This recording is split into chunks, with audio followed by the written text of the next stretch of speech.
ఇదిగో ప్రభు సమయం పరివారి కరుణం ప్రార్థన చేయుదమా.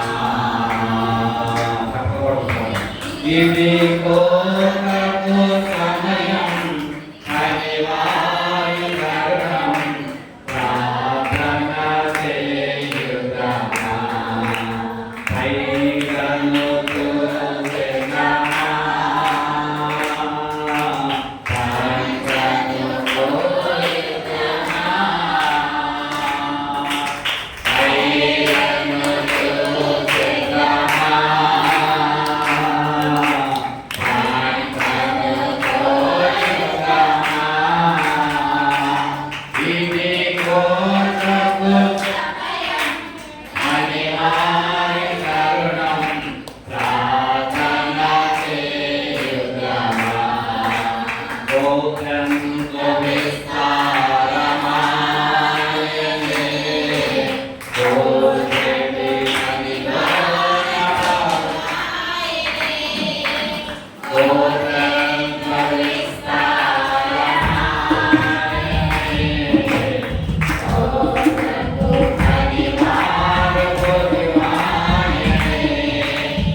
అపోస్తలుడైన పౌలు ఎఫెసీ సంఘానికి ఒక మాట్లాడుతూ ఇదిగో దేవుడు ఈ వాక్యాన్ని నామంలో పెట్టినారు.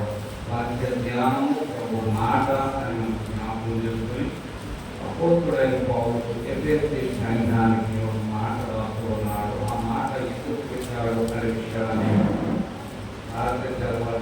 ధ్యానం చేసినప్పుడు దేవుడు విషయాలు సంఘాన్ని ఉద్దేశించి మాట్లాడినట్టుగా నాకు బాధపడింది. అపోస్తలుడైన పౌలు ఎఫెసీ సంఘానికి రాస్తూ 5వ అధ్యాయము 15వ వచనం.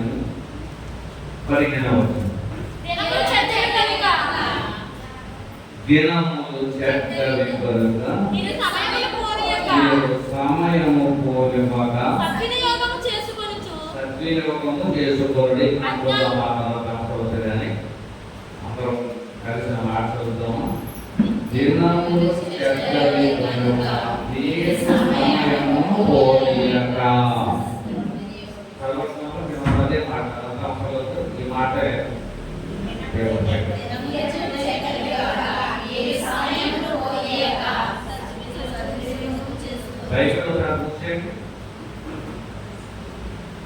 వాటిని మా మనసులో ధ్యానం చేయదు.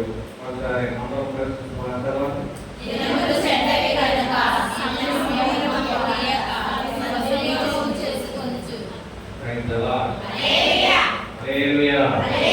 ఈ రాత్రి మాట ద్వారా మనం హృదయం హృదయములు దేవుడు బలపరచును గాక. ప్రభునందు ప్రియ దేవుని జనగమ, ప్రభు సంగమ, క్రీస్తుతో ఏర్పాటు చేయబడిన పరిశుద్ధ జనాంగమైన మనకు దేవుడు ఇస్తున్నాడు. ఏం పాడకూడదంట? ఏం పాడకూడదు? సమయము విడిపోతూ ఉంది. సంవత్సరాలు తరబడి, సంవత్సరం వెంబడి సంవత్సరము తరతరాలుగా సమయము దాటిపోతూ ఉంది. 24వ సంవత్సరానికి వచ్చి ఇంచుమించు 4 నెలలు అందులో కాబోతుంది. పెద్ద కొద్ది రోజుల్లో కూడా 4వ నెల కూడా వెళ్ళిపోతూ ఉంది. కనుక పుట్టిన నాటి నుండి నేటి వరకు ఎన్ని సంవత్సరాలు మనకు దాటిపోయాము అనే విషయాన్ని మనం జ్ఞాపకం చేసుకుంటే, ఏం చెడ్డవి అంటున్నాడు? దినములు చెడ్డవి కనుక సమయాన్ని పోనివ్వక వాటిని మనం ఏం చేయాలి? సద్వినియోగం చేస్తున్నామా? ప్రార్థనలో సమయాన్ని గడుపుతున్నామా? వాక్యంలో సమయాన్ని గడుపుతున్నామా? ఈ సమయాలన్నీ మనల్ని దాటిపోతూ ఉన్నాయి. కనుకనే మనము ఏం చేయగలుగుతున్నాం? దేవుని వాక్యం ద్వారా రక్షించబడిన నీవు నేను కూడా దీనికి సాదృశ్యముగా మనము ఏమి గుర్తు చేసుకోవాలి? ప్రార్థనా సమయాన్ని మనం ఏం చేయాలి? సద్వినియోగం చేసుకోగలుగుతున్నామా? ఈ ప్రార్థనా సమయంలో మనం గడపడానికి సమయాన్ని హెచ్చించగలుగుతున్నామా అనే విషయాన్ని పౌలు గారు చాలా స్పష్టంగా రాత్రి మనకి తెలియజేస్తా ఉన్నారు. యేసు ప్రభువు ఈ లోకంలో 33 సంవత్సరాలు సజీవుడుగా, శరీరధారిగా, దావీదు కుమారుడుగా, మనిషి కుమారుడుగా, దేవుని కుమారుడుగా ఆయన జీవించినది. ఎన్ని సంవత్సరాలు? 33 సంవత్సరాలు. తండ్రి పరిచర్యలో 5 సంవత్సరాలు గడిపాడు.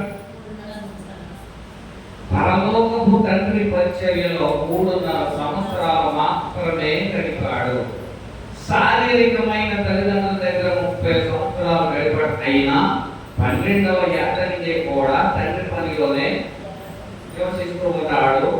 ఆయన వారికి మనకు తెలియజేస్తా ఉంది. యెరూషలేము దేవాలయానికి తల్లిదండ్రులు తీసుకొచ్చినప్పుడు ఏమయ్యాడు? ఆయన చదువుల మధ్యలో కూర్చొని వారికి ఏం చేస్తున్నాడు? మొదలు పెట్టాడు. అంటే 12 సంవత్సరాల వయసు నుండి కూడా ప్రభు తండ్రి పనిలోనే ఉన్నాడు. కానీ 3.5 సంవత్సరాలు ఏకదాటిగా తండ్రి చిత్తాన్ని నెరవేర్చుకుంటూ వచ్చాడు.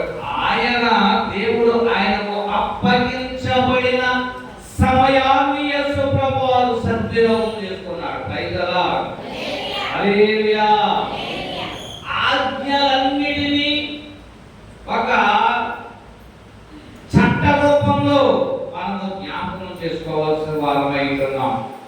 అందుకే ప్రభువైన యేసుక్రీస్తు వారు 12వ ఏట నుండి ప్రభు పరిచర్యలో, ప్రభు ఆజ్ఞకు లోబడి ఆయన తండ్రి అయిన దేవుడు ఇచ్చిన సమయాన్ని కుమారుడైన యేసు ప్రభువు పాటించాడు అనే విషయాన్ని మనకి జ్ఞాపకం చేస్తామన్నాడు. రాత్రి మనం జ్ఞాపకం చేసుకున్న విషయాలు మార్కు సువార్త 1వ అధ్యాయము 35వ వచనాన్ని చదివినట్లయితే, యేసు ప్రభువు వారు ఆయన తండ్రి అప్పగించబడిన సమయాన్ని ఎలా సద్వినియోగం చేసుకున్నాడు? ఏం చేశాడంట? ఆ మాట మనం దాచుకుంటే బాగుండేమో. ఇట్లయితే మనకు ఎక్కడేమో కాబట్టి దేశంలో లేదు, ఎక్కడెక్కడ కాదు. యేసుక్రీస్తు వారికి ఇచ్చిన సమయాన్ని ఆయన సద్వినియోగం చేసుకుంటున్నాడు. ఎవరు తెలుసా? పెందల గడచి ఇకను చాలా చీకటిగా ఉండగా బయలుదేరి అరణ్య ప్రదేశమునికి వెళ్ళి అక్కడ చేస్తున్నాడా? మరి ఆయన సద్వినియోగం చేసుకుంటున్నాడు. తండ్రి ఇచ్చిన సమయాన్ని ఆయన సద్వినియోగం చేసుకుంటున్నాడు. రాత్రి మీకు దేవుడిచ్చే వాగ్దానం ఏంటంటే విశ్వాస జీవితంలో, బాప్తిస్మ అనుభవ జీవితంలో నీవు ఎంతవరకు ప్రార్థనలో సద్వినియోగం చేసుకుంటున్నావు? రాత్రి అడిగే ప్రశ్న. తండ్రి ఆజ్ఞకు లోబడి కుమారుడైన యేసుక్రీస్తు వారు కూడా సమయాన్ని ఎలా సద్వినియోగం చేసుకున్నాడంటే అరణ్య ప్రదేశంలోకి వెళ్ళి అక్కడ ప్రార్థన చేశాను. ఏంటి తండ్రి అతను ప్రభుయింది, దేవుడైంది. ఆ తండ్రికి ఆయన ఇచ్చిన సమయాన్ని ఏ పూజ తప్పకుండా, ఏ క్షణము కూడా వ్యర్థముగా ఖర్చు పెట్టకుండా తండ్రి ఇచ్చిన సమయాన్ని కుమారుడైన యేసుక్రీస్తు వారు సద్వినియోగం చేసుకుంటూ ఉన్నారు. ఈ రాత్రి నిన్ను కని పెంచి పోషించి ఉదయం వచ్చే వరకు ఎత్తుకొని ముద్దాడుతున్న యేసయ్య ఇచ్చిన సమయాన్ని నీవు ఎంతవరకు సద్వినియోగం చేసుకుంటున్నావు? ఏంటంటే తెల్లవారుజామున లేచి అందరక్కడ లేచి ప్రార్థన చేయవలసిన పని వచ్చిందంట. మంచిగా ఒక బంగారపు ఉయ్యాలు చేయించుకొని చక్కగా పోవచ్చు కదా. ఆయన బంగారు విందులలో నుండే ఉండవలసిన యేసయ్య, తండ్రి కుడి పార్శ్వాన ఉండవలసిన యేసయ్య నర రూపధారిగా నీ నా అందరి కొరకు ఆయన ఈ లోకానికి వచ్చి ప్రభు తండ్రి చిత్తాన్ని నెరవేర్చుకుంటూ ఆ సమయాన్ని ఆయన ఏం చేస్తున్నాడట? సద్వినియోగం చేసుకుంటూ ఉన్నాడు. పెందలగా లేచి మనము ప్రార్థించడం వలన ఏంటి అని ప్రయోజనం ఏంటండి? చక్కగా భోజనం ఇచ్చాడు, బిల్డింగ్ ఇచ్చాడు, సోఫా సెట్ ఇచ్చాడు, ఏసీడీసీ పరుపులు ఇచ్చాడు, హ్యాపీగా పడుకోమనే కదా. ఎందుకు సమయాన్ని పాడు చేసుకుంటున్నావు? హ్యాపీ అన్ని విధాలు ఇచ్చాడు, సంతోషమే. కానీ నీకు ఇచ్చిన సమయాన్నైనా నీవు సద్వినియోగం చేసుకుంటున్నావా? నీకు ఇచ్చిన సమయం ఏంటి? పెందల కడలేసి ప్రార్థించడమే ఆజ్ఞ. పెందల కడలేసి ప్రార్థించడమే ఆజ్ఞ. మోషేకు దేవుడు ఆజ్ఞాపించినట్టు మోషే పెందల కడలేసి ప్రార్థించాడు. దేవుని చూచాడు, దేవుని ఆజ్ఞకు లోబడ్డాడు. అందుకే మోషేకు మేఘములో నుండి దేవుని దిగి వచ్చి మోషేకు కాబట్టి దర్శించినట్లుగా పరిశుద్ధ గ్రంథం మనకి తెలియజేస్తాం. 34 అధ్యాయం గ్రంథకాండం 34 4 వచనాల్లో మనం జ్ఞాపకం చేసుకున్నట్లయితే ఈ భావం ఏంటని అడిగితే, కాబట్టి అతడు మొదటి పలక వంటి రెండవ పలకను చెప్పాడు. మొదటి పలక ఏమైపోయింది?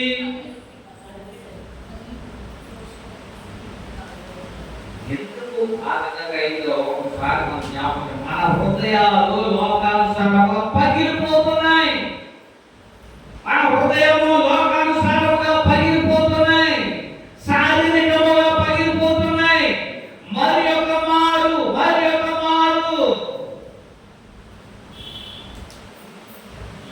అలా మన హృదయాన్ని పరిశుద్ధపరచుకోవాలి. హృదయము అన్నిటికంటే అది దానికైతే వాడు. అందుకే అంటాడు ప్రభు కలిగిన మాటలు, హృదయ శుద్ధి గలవారు ధన్యులు వారు. అంటే హృదయానికి శుద్ధిగా ఉండి మన ఆత్మ శుద్ధి చేసుకుని ప్రభు క్రీస్తు రక్తము ద్వారా మన హృదయాలు కడగబడినప్పుడు నీ పాపములు ఎంత ఎర్రవైనను అవి తెల్లగా ఎలాంటి తెలుపంట అంత చక్కని దేవుడు అవకాశాన్ని ఇచ్చేవాడు. ఇక్కడ చూసినట్లయితే కాబట్టి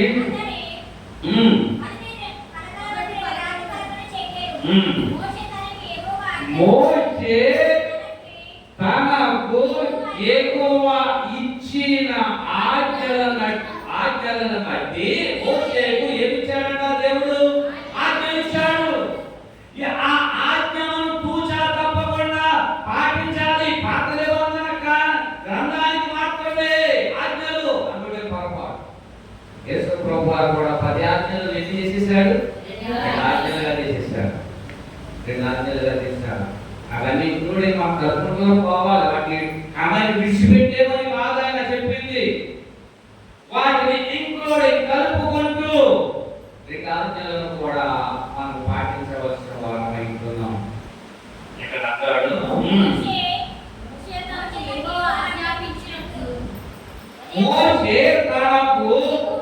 మోషేకు యెహోవా ఆజ్ఞాపించిన ఆజ్ఞని ఏంటి ఆజ్ఞ? ఉదయమని పెద్దలగలిసి రావాలి, నా ముఖ దర్శనాన్ని చూడాలి, నా ఆజ్ఞలు చెప్పినట్టుగా ఈ 2వ పలక మీద ఎక్కించాలి.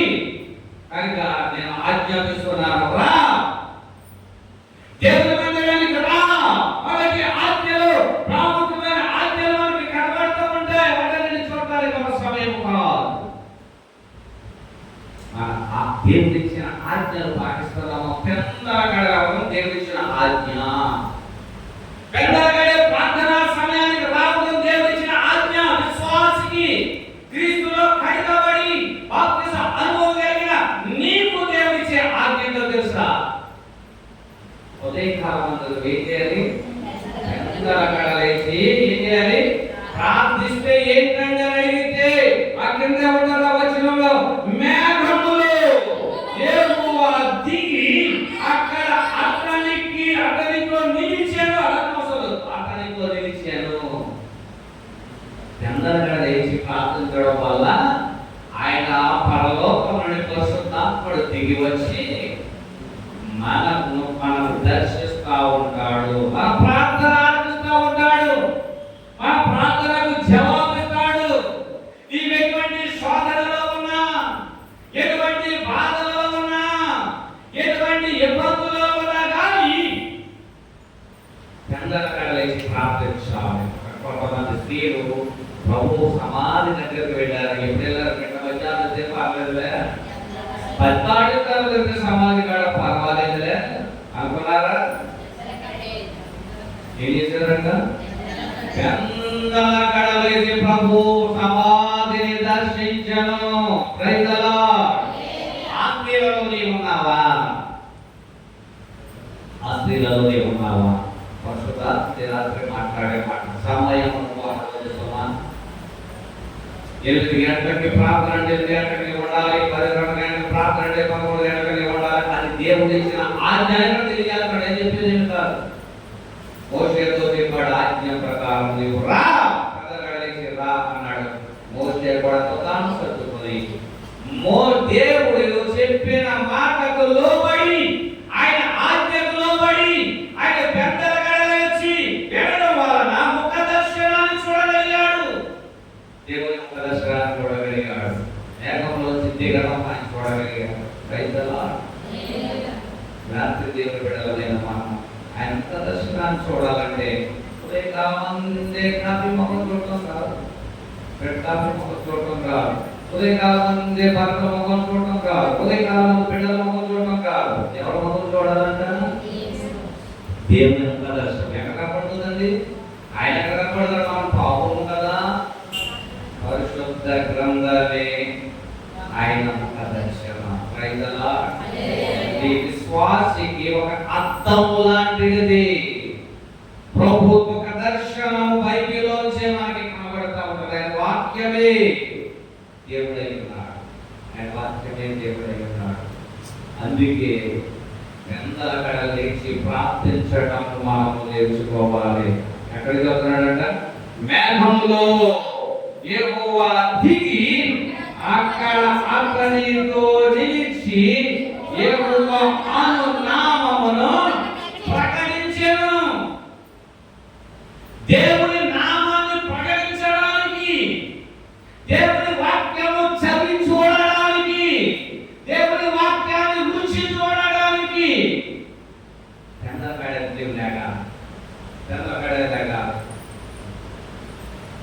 ఎంత కదమ్మా స్కూలు, 9 గంటల కదమ్మా కాలేజ్, అప్పుడే పెడతానంటే అన్నట్టు ఉండకూడదు. అందరికీ ఇది వచ్చేస్తూ ఉంటుంది. బైబిల్లో బాధలు మొదలు బుద్ధుల వరకు దేవుడు వాక్యం. పెద్దలగడ ఎప్పుడైతే లేచి ఆయన ప్రదర్శన చేసుకుని చదువుతావో చక్కని భవిష్యత్తులో ఉంటావు. పెద్దల లేచి ఉద్యోగానికి ఎప్పుడైతే సిద్ధపడకముందు దేవుని వాక్యాన్ని చదువుతావో అప్పుడు నీవు ఆశీర్వదించబడతావు, అప్పుడు మనం దీవించబడతాం, పిల్లరా దేవుడి పిల్లలమైన మనకు దేవుడిచ్చిన ఆజ్ఞ ప్రకారం మనం ఏం చేయాలంట? పెందలగా లేచి ప్రార్థన చేసే పరిశుద్ధాత్ముడు మనము చూడగలము. ఆయన బ్లెస్సింగ్స్, ఆయన ఆశీర్వాదాలు మనకు ఉంటాయి అనే విషయాన్ని మనకి జ్ఞాపకం చేస్తూ ఉన్నాడు. రాజులే పెందలగా లేచారు. రాజులే చేశారంట, పెందలగా లేచారు. పెందలగా లేచిన ఒక రాజు గురించి చెప్తామా? ఎవరైనా హిజ్కియా పెందలగా లేచి ఉద్యోగస్తులందరినీ అటెన్షన్ ప్లీజ్, యుద్ధానికి సిద్ధపడండి అన్నదంట. ఆయన మందిరములోనికి సిద్ధపరిచెను.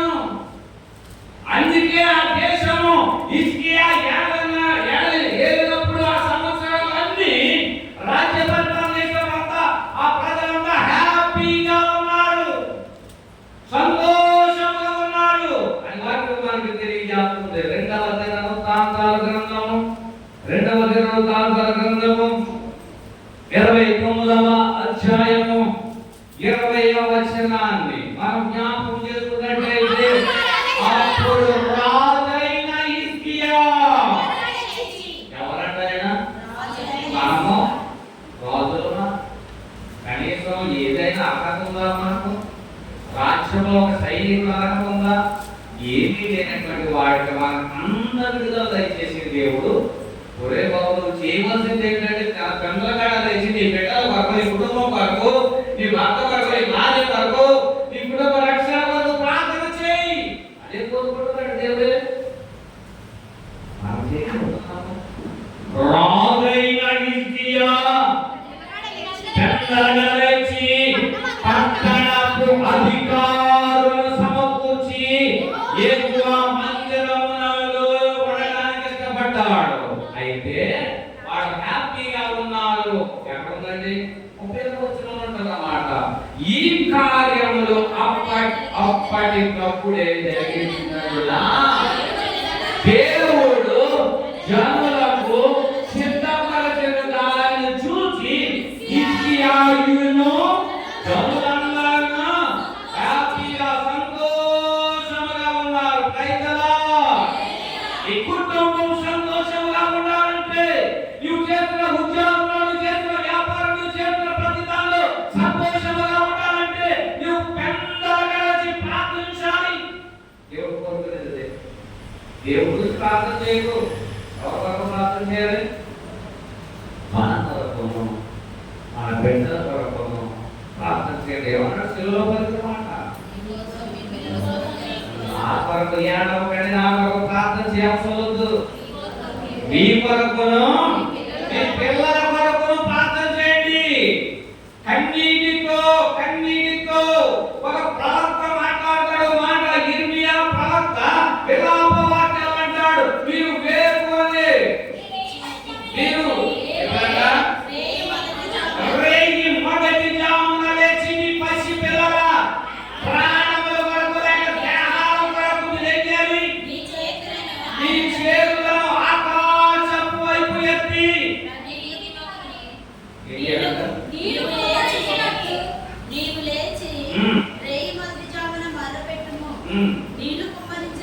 నీళ్లు కుమ్మరించడం కన్నీటితో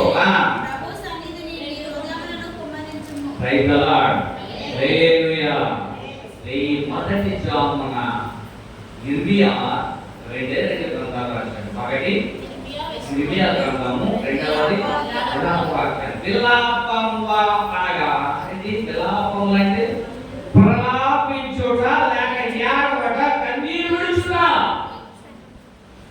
ఇర్మియా కన్నీటి ప్రార్థన వరకు అనుభవం కలిగిన వ్యక్తి. ఇర్మియా కన్నీటి ద్వారా కొన్ని కార్యాలు దేవుడు ఆయన ద్వారా నెరవేర్చాడు. దర్శనాలు చూచాడు, దర్శనాలు ప్రకటించాడు. పరిపాలించేవాడు.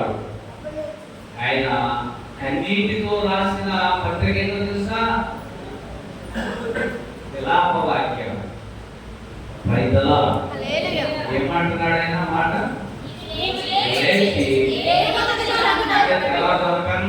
లేవని అక్కడ ఆజ్ఞ. అంటే అక్కడ మీరు లేచి పెద్దలగా లేచి మీ పసిపిల్లల వరకు మీ కుటుంబాల వరకు మీ అందరి క్షేమము వరకు ప్రార్థన చేయండి. అధికారులకు ప్రార్థన చేయండి. అధికారులందరినీ సమకూర్చాడు దేవుని మందిరంలోకి. పెద్దలగా లేపటి వాడిని ప్రార్థన చేయించాడు. అందుకనే ఆ పరిసర ప్రాంతం అంతా ఏ యుద్ధాలు లేవు, చాలా తక్కువ. యుద్ధాలు జరిగిన హిజ్కియా విజయాన్ని పొంది బయటకు వచ్చాడు. ఈ లోకంలో అనేక యుద్ధాలు కుటుంబాల వల్ల, బిడ్డల వల్ల, భర్తల వల్ల, కుటుంబాల వల్ల అనేక యుద్ధాలు మన మీద జరుగుతూనే ఉన్నాయి. వాటన్నిటికీ విరుగుడు మందు ఏంటి అని అడిగితే ప్రార్థన. విరుగుడు అనేది ప్రార్థన. విషము తాగిన వాడు కూడా బంది బయటపడతాడు. ఎందుకంటే ప్రార్థన దేవత్వాలను ప్రవేశపడవని అక్కడ మంచి భక్తులు ఉంటాడు. 102 సంవత్సరాల వయసు ఉంటాయి. వయసు ఆయన ఎటువంటి ప్రమాదాలు విషము తాగేసిన కూడా, పాము దర్శనం కూడా అక్కడ వెళ్తే ఆయన ఏం చేయడు. నూనె ఎక్కడ దర్శిస్తారు రాసి 7 కిలోల ప్రార్థన చేస్తారు. దర్శించిన వ్యాధి ఉంటున్నారు, సాక్ష్యాలు ఉన్నాయి.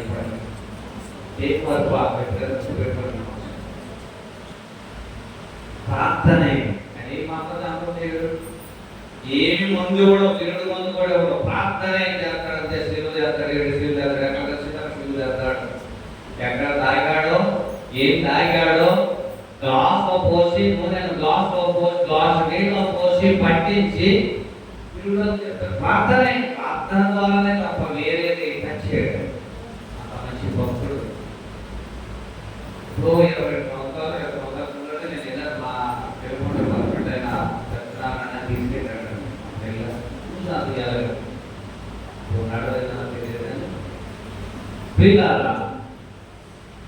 మన ప్రార్థన మనలను బ్రతికిస్తాడు. బాధలన్నిటిలో నుండి అది నాకు నెమ్మది కలిగిస్తుంది, శాంతిని కలిగిస్తుంది. సిక్కులో ఉన్నావా, బాధల్లో ఉన్నావా, వేదల్లో ఉన్నావా, ఈ ఆలోచన మంచిదైనా కానీ దీని పని కావడం లేదా, ప్రార్థన చేయి. భక్తి శ్రద్ధలు మీ హృదయాన్ని ఆయన సమర్పించుకొని హృదయపూర్వకముగా ఈ హృదయంలో కల్మషము లేకుండా తుడిచిపెట్టేసి ప్రార్థన చేయి జరుగుతారు.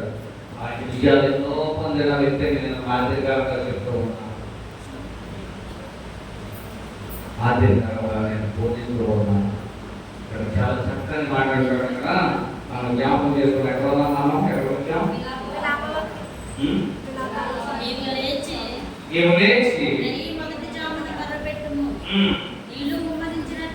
నీళ్లు కుమ్మరించినట్లుగా మీ హృదయములను కుమ్మరించాలి. ఇది మీ హృదయాలు దేవుని సన్నిధిలో సమస్తాన్ని ఉన్నట్టుగా కుమ్మరించాలి. ఉన్నట్టుగా బాధ చెప్పుకోవాలి. బాధ ఏంటో, నీ వ్యాధి ఏంటో ఎక్కడ దేవుని దగ్గర దాచకూడదు. ఒకవేళ వైద్యుడి దగ్గర దాయించేమో కానీ దేవుని దగ్గర దాపరికాలు నేను ఎందుకంటే ఆయన హృదయంలో ఉన్నది ఏంటో, మన అంతరంగంలో ఉన్నది ఏంటో ఆయన ఏం చేస్తాడు, లాగి పడతాడు. అది సమస్తము తెలిసే ఉన్నది. హల్లెలూయా. హిజ్కియా రాజయ్యుండి కూడా ఇప్పుడు లేచాడంట, బెందగా లేచాడు. ప్రజలను కాదని సిద్ధపరిచింది, అధికారులందరినీ సమకూర్చాడు. ఎక్కడకు? దేవుని మందిరమునకు పోయాను. ఈ కార్యములు అప్పటికప్పుడే జరిగినందున దేవుడు జనులను సిద్ధపరిచిన దాన్ని చూసి, జనులను సిద్ధపరిచిన దాన్ని చూసి హిజ్కియాయు ఆ దేశపు ప్రజలందరూ దేశం సస్యశ్యామలముగా ఉంది అని గంటలో చెప్తూ ఉంటారు. సస్యశ్యామలం అంటే ప్రశాంత వాతావరణంలోనే ఉంది. అది చెప్పదు కదా, డబ్బులు కొనుక్కుంటుందా పాడలేదు. దేవునికి స్తోత్రం.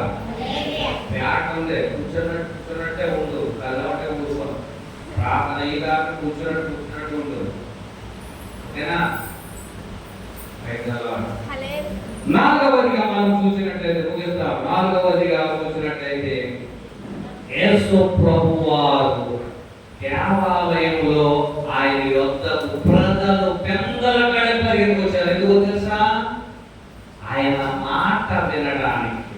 ఆయన మాట వినడానికి ప్రజలంతా తండోపతండాలుగా మందిరంలోని పరిగెత్తుకొచ్చారు. లోకాసువార్త 7వ అధ్యాయము పరిశుద్ధ గ్రంథంలో నుంచి పునీత భక్తుడు లూకా గారు రచించిన వర్తమానం మనం జ్ఞాపకం చేసుకున్నట్లయితే 37వ వచనం, 21వ అధ్యాయం 37వ వచనం.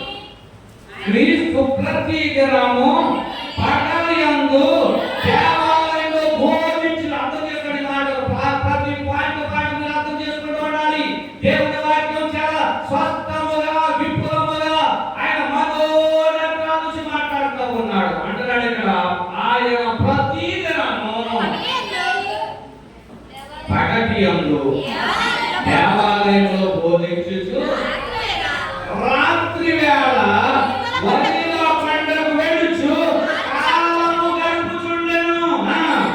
ప్రజలందరూ ఆయన మాట వినుటకై దేవాలయంలో ఆయన యొద్దకు పెందలగా వచ్చిరి.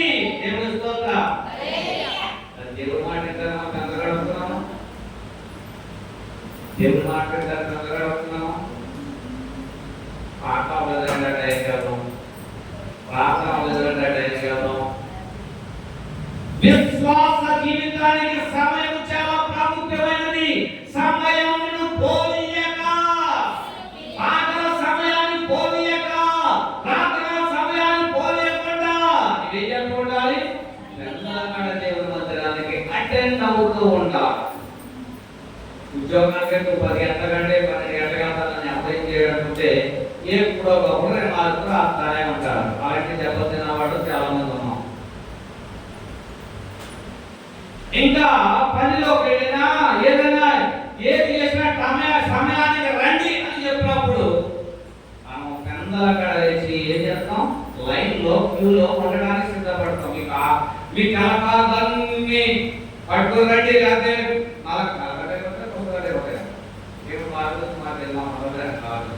అన్నారు అనుకోడు ప్రభుత్వం. ట్రైన్ కడతాం, రేపు లైన్లో ఉండాలంట, ఆ పాస్వర్డ్ ఏదో మార్చారంట, ఏదో చేస్తారంట అని మా ముందే సిద్ధంగా కూర్చోరా సీట్ చూడు రిజర్వేషన్ తెప్పిస్తా ఉంటాం. ప్రతి దానికి సమయాన్ని పరిగెత్తుతూ ఉంటాయి లోకాచారంగా. దేవుని మందిరాన్ని అంత శ్రద్ధ రాత్రి ఎందుకు దేవుడు ఆయన ముఖాంతంలోంచి మాట్లాడుతూ ఉన్నాడు.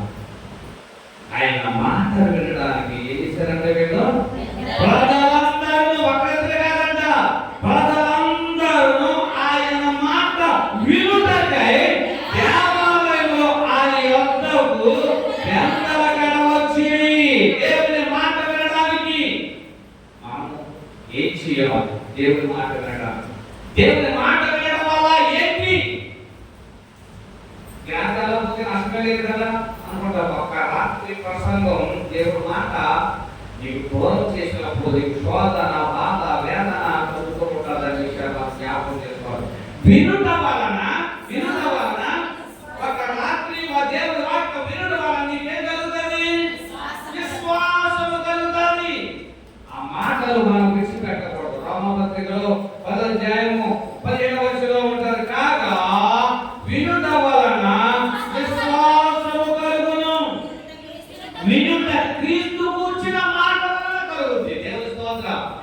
ఎవరి మాట వలన కలుగుతుంది? క్రీస్తు కూర్చిన మాట వలన కలుగుతారట.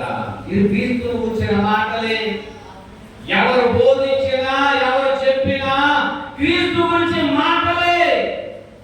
ఈ మాటలు వినడం వల్ల నీకు విశ్వాసం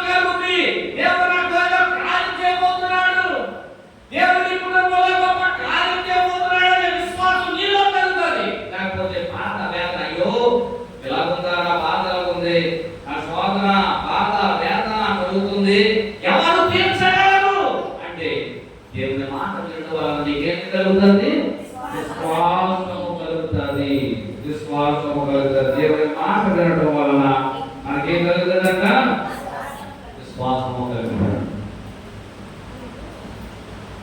ఆ స్త్రీలు యేసు ప్రభువు సమాధి దగ్గరికి వెళ్ళి చూడడం వలన ఏం కలిగిందా? వారికి విశ్వాసం కలిగింది. ఎందుకు అంటే యేసు ప్రభువు వారు చెప్పిన మాట నిజముగా ఆయన లేచి ఉన్నాడు. లేచి ఉన్నాడనే విశ్వాసం వారికి కలిగింది కాబట్టి వాళ్ళ మనసులో కూడా అనుమానమే. ఎవరో తీసుకుపోయారేమో. ఒక తల్లి అంటారు, ప్రభువుని ఎత్తుకోవడానికి నేను వచ్చానయ్యా, నీకు కనబడ్డాడా అని అడుగుతుంది. అడుగుతుంది లేదంటారా? ఆమెలో అప్పుడు అంటాడు ప్రభు అయ్యా అని అడిగితే ఆయన తప్పి వాళ్ళు కూడా ఆశ్చర్యం చూసి వారు విశ్వాసం ఉంచారు. దేవుని మాట వినటం వలన నీకు విశ్వాసం, అయ్యో ఈ మాట వల్ల ఆ కుటుంబం ఆశీర్వదించబడాలి, ఈ దేవుని మాట వలన మేము దీవించబడాలి, శోధన నుండి, బాధ నుండి, సమస్య నుండి, వేదన నుండి మనం రక్షించబడాలి అనే విశ్వాసం మనలో కలుగుతూ ఉంటారు.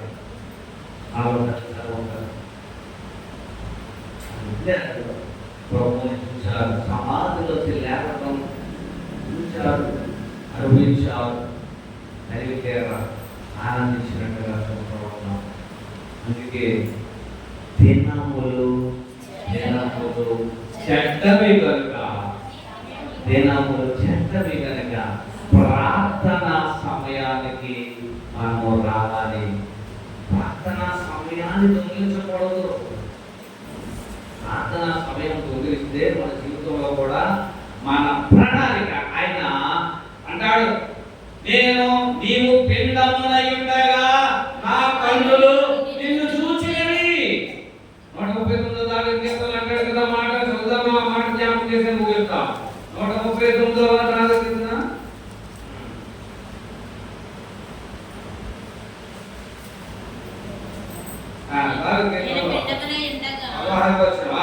నేను పిండమునై ఉండగా నీ కన్నులు నన్ను చూచినవి. ఇది ఈ మాట ప్రారంభం చేసుకోండి. నియమింపబడిన దినములు అంటే నీ వయసు టార్గెట్ 60 సంవత్సరాల, 70 సంవత్సరాల, 80 సంవత్సరాల, 100 సంవత్సరాల ఆ నియమించిన దినాలు, నీకు ఇచ్చిన ఆయుష్ నియమింపబడిన దినములు ఒకటైనా కాక మునిపే నా దినములన్నీయు నీ గ్రంథములో దాచిపెట్టాడంటే దేవుని గ్రంథంలో దాచిపెట్టాడు. దేవుని గ్రంథంలో దాచిపెట్టాడు. ఈ ప్రణాళిక ఏంటో, ఈ 12 సంవత్సరాల ఏం జరుగుతుందో, 19 సంవత్సరం ఏం జరుగుతుందో, 30 సంవత్సరం ఏం జరుగుతుందో, 40 సంవత్సరం ఏం జరుగుతుందో, వృద్ధాప్యం ఏం జరుగుతుందో అనంగా దేవునికి తెలుసు. ఆయన జీవ గ్రంథంలో ఏం చేశాడంట? దాచిపెట్టాడు. ఈ ప్రణాళిక అంతా రాసి పెట్టేశాడు. నా ప్రణాళిక అంతా రాసి పెట్టేశాడు. మీరు చచ్చిపోమని శాపలు పెట్టినా కానీ సావు ఎవరు తెలుసా? నీకు టార్గెట్ ఇచ్చాడు, అంతవరకు బ్రతికే ఉంటావు. దేవుడిచ్చిన టార్గెట్ వరకు కూడా రైతరా. హల్లెలూయా. అందుకే ఉన్న దినములని నువ్వేం చేయాలి? సద్వినియోగం చేసుకో. అజ్ఞానము కలిగి జీవించొద్దు. జ్ఞానము కలిగి నీవు పెద్దల కాడే దేవుని సన్నిధికి రావడానికి, పెద్దల కాడ లేచి ప్రార్థించడానికి, స్తుతించడానికి, గణపరచడానికి మేలుకో. అట్లా పాట పాడించాను. ఏ పాట పాడించాను? ఎంత సమయం ఏంటది?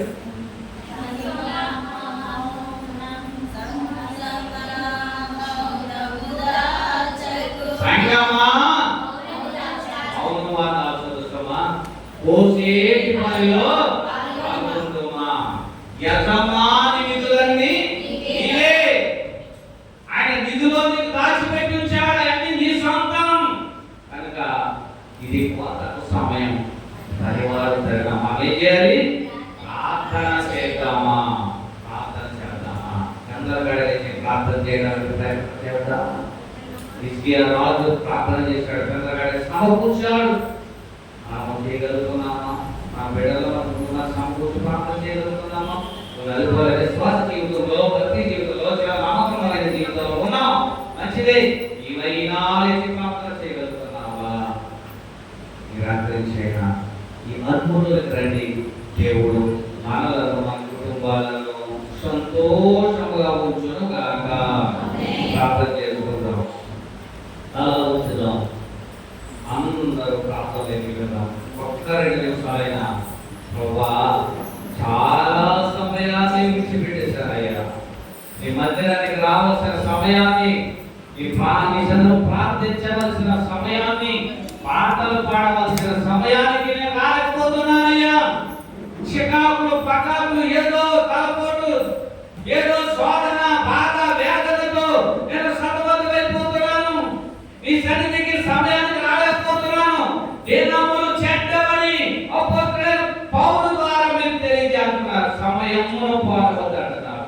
ఇదిగో నా జీవితంలో అనేక సంవత్సరాల సమయాన్ని పోనిస్తున్నానయ్యా. ఈ రాత్రి అయినా ప్రభువా ఈ సమయానికి వచ్చి, ఈ రాత్రి అయినా నీ సన్నిధికి వచ్చి, ఈ రాత్రి నుంచి అయినా నేను మార్పు చెందాలని ఆశపడుతున్నానయ్యా. నీ సన్నిధిలో నేను ఒప్పుకోలు చేసుకుంటున్నా ప్రభువా.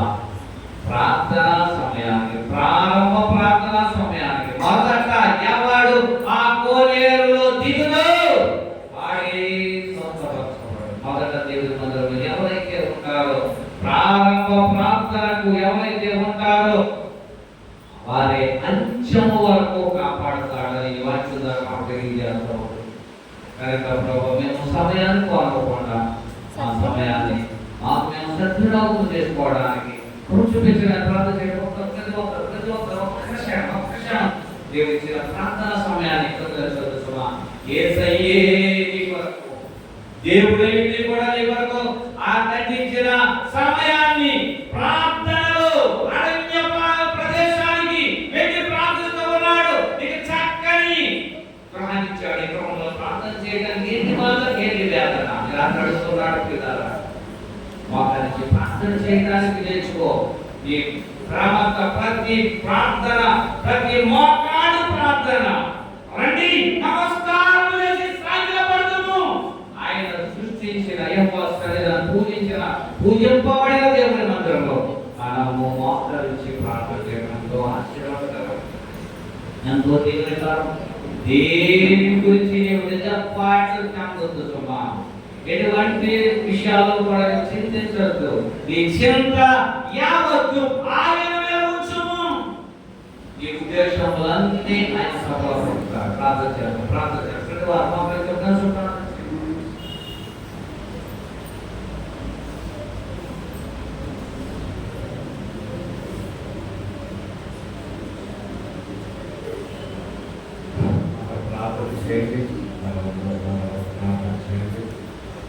శివకుమారి గారు చాలా భయంకరమైన ఆడవాళ్ళకి జరిపించబడడానికి తెలియజేశారు. అలాగే ప్రార్థన చేసినాము జరిగింది. వారి కొరకు ప్రార్థన చేయండి. అలాగే శ్యామ్ సత్యమణి కొరకు ప్రార్థన చేయండి. ఆమెకు విద్యలో దర్శనాన్ని తెలియజేశారు. వారి కొరకు ప్రార్థన చేయండి. భారతీయ గారి కొరకు ప్రార్థన చేయండి. వారు కూడా వారి యొక్క వివరణాలు వచ్చేటట్టు నీరసం తగ్గి దేవుడు ప్రార్థన చేయండి. అలాగే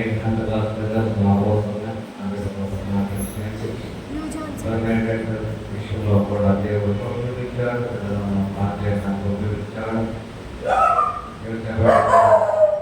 అలాగే వారు కూడా దేవుడు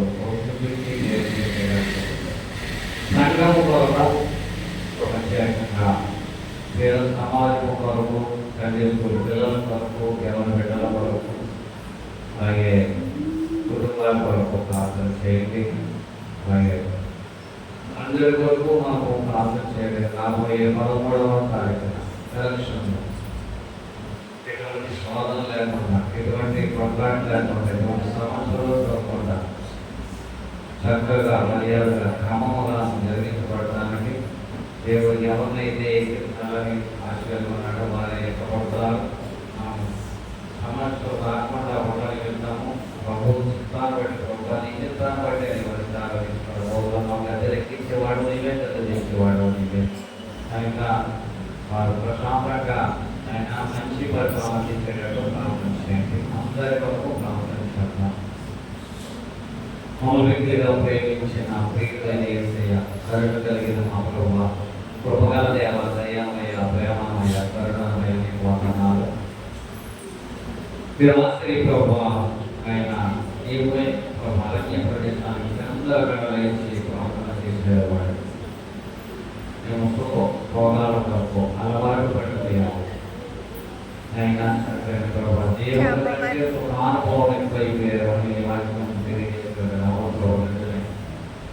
కేవలం పరిస్థితుల్లో పరిగెత్తుకునే పరిస్థితుల్లో గందరగోళ ప్రార్థన చేయలేకపోతున్నాను. మేము రాత్రి ముఖాంతలోంచి మాట్లాడారు కనుకనే ప్రభావ ఎక్కడి నుంచైనా చేయలేనటువంటి వారికి రాత్రి నేను మాట్లాడే మాట కాబట్టి వారు గుర్తిరిగి వేకుజాను ప్రార్థన చేయడానికి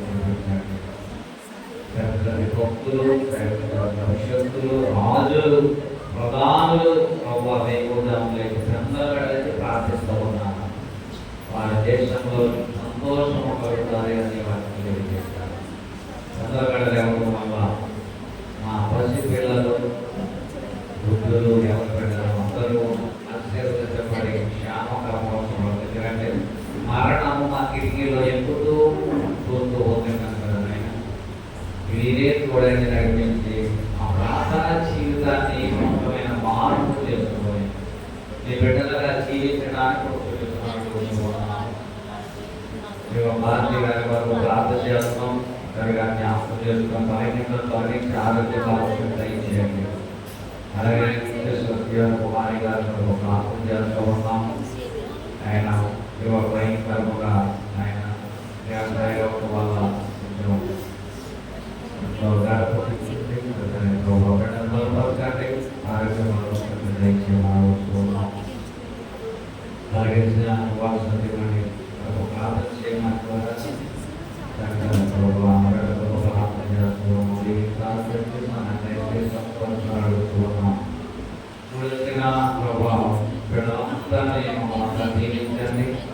రాత్రి ప్రభు సమయాన్ని పోలకుండా సత్యలోకం చేసుకుని జ్ఞానులు కలిగి జ్ఞానం గలవారి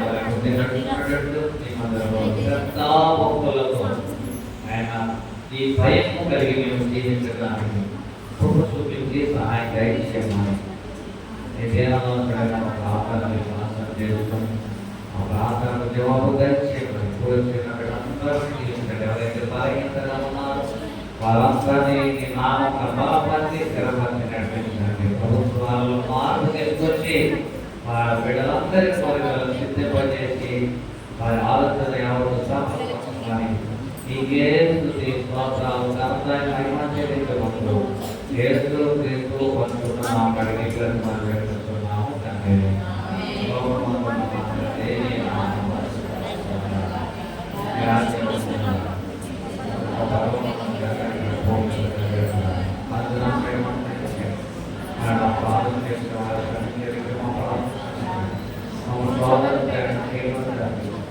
రాజ్యము శక్తియు నిరంతరము